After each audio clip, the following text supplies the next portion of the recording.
This video is powered by the pros at Pascal Air Plumbing and Electric. Arkansas owned, Arkansas operated. GoPascal.com. State held their big lead against Arkansas on the road. Last night felt like a crushing loss because the Hogs had played so well for the first half until that three-pointer up until halftime. And then in the second half, the only way you can describe it, I've seen the word, collapse. Yeah, and it's been a theme with them. They've had big leads. They had a 10-point lead at Vanderbilt. The second half couldn't hold it. 10-point lead at Missouri couldn't hold it. I think they had an 8-point lead early in the second half at Baylor. They had a lead in the second half at LSU. So it's been a consistent issue with them.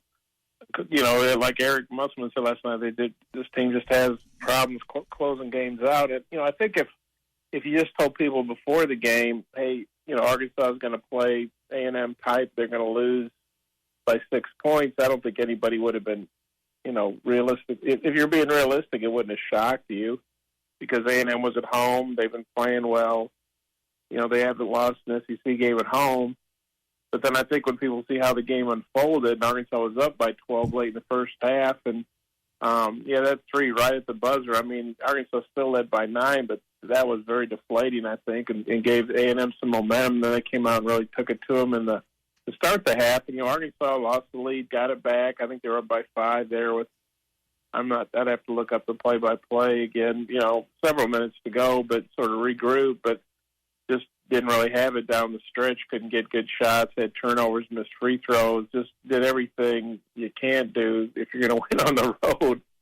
And it was definitely a deflating loss for Arkansas. But, at the end of the day, they just need to win these home games. Obviously, these next two against Florida and Georgia, and then that Kentucky game is going to loom very large at the end of the year. CBS put it on their schedule, probably thinking it would be a top 10 matchup maybe for the SEC title.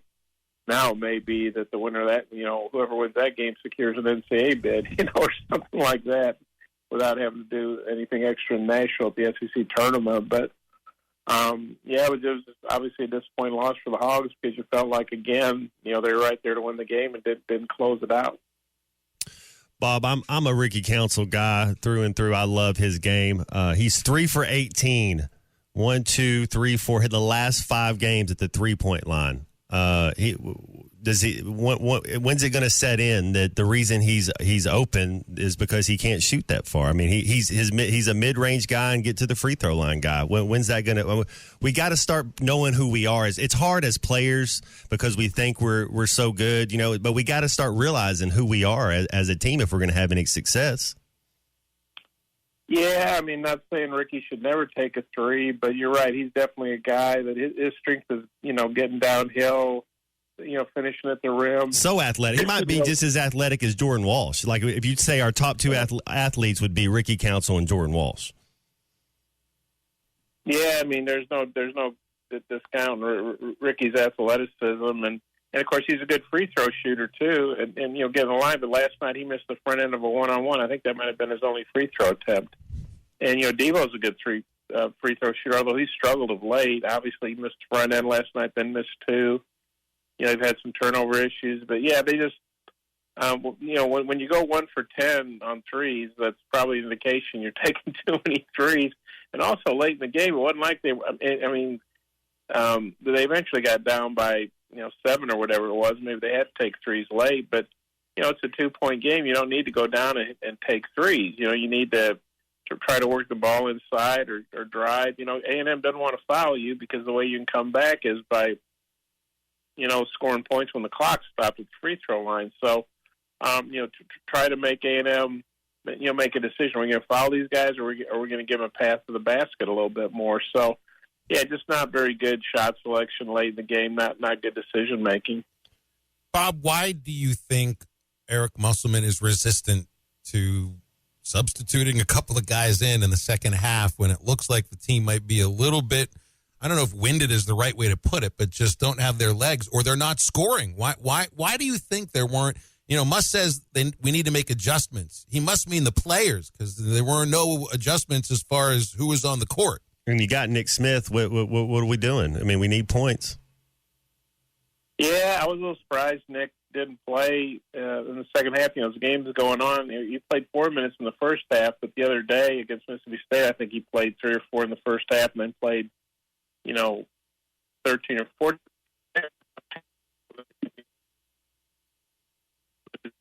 Games going on. Man, Bob, we're kind of. And I asked Eric about it afterwards. He's okay physically. It sounds like Bob's having some issues with the phone. There might be Singular some wireless or something. Yeah. Chinese balloon up there. Yeah, spy balloon. Is Alltel back? Yeah. Bob, you all right? I think we lost you there for a moment, but I hear you right now. Oh, okay.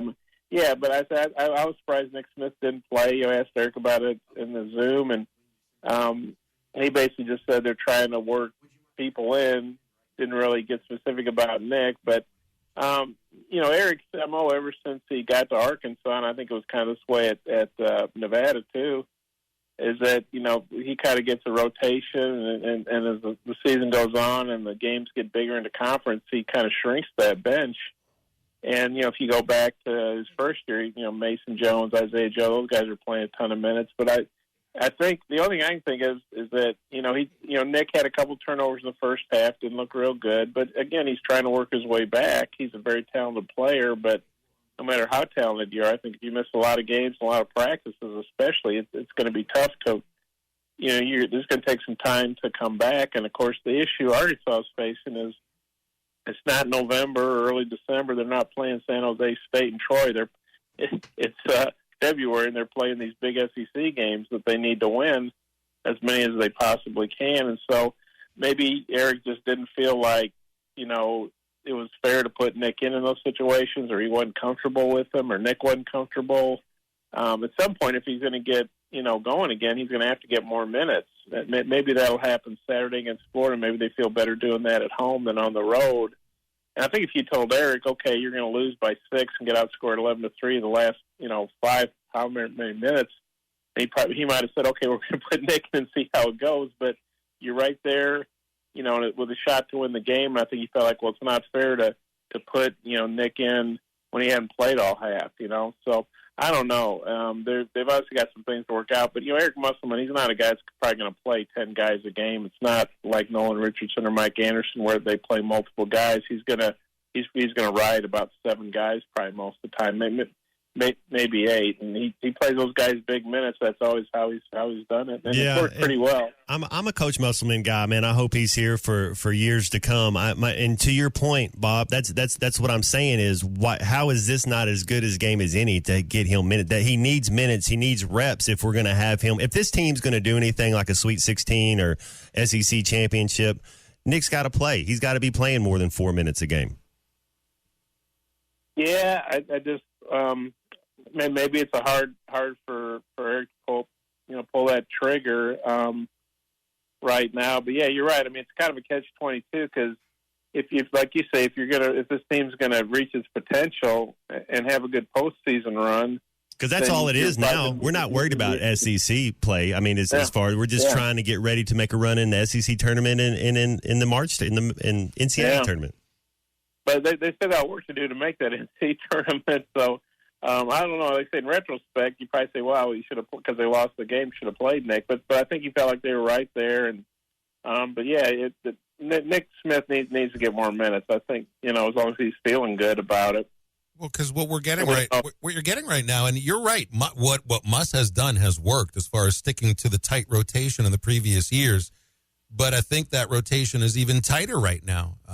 Basically, you're 6 guys who played. Well, 6 1/4 is what it feels like, because you never know if Jalen Graham is going to play, 9 or 10 minutes, or if he's going to play like yesterday, maybe 2 or 3 minutes. You never know if Kamani's going to get out there a little bit, or Nick Smith. Nick Smith is in the same category as Kamani Johnson and Jalen Graham. It's crazy. So it's like it's 6 1/4 players, and that's not a rotation. You can't go very far with 6 1/4 players.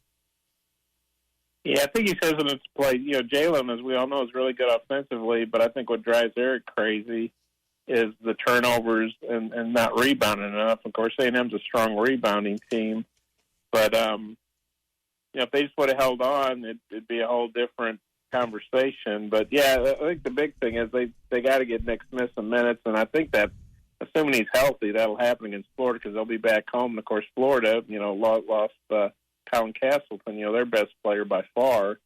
Apparently has a broken wrist. I can't see him playing Saturday, so that's a huge loss. Although Eric's not feeling sorry for them because he's lost Trevor Brazil and had Nick Smith miss a bunch of games. But at the end of the day, Arkansas, they got to win these home games for sure.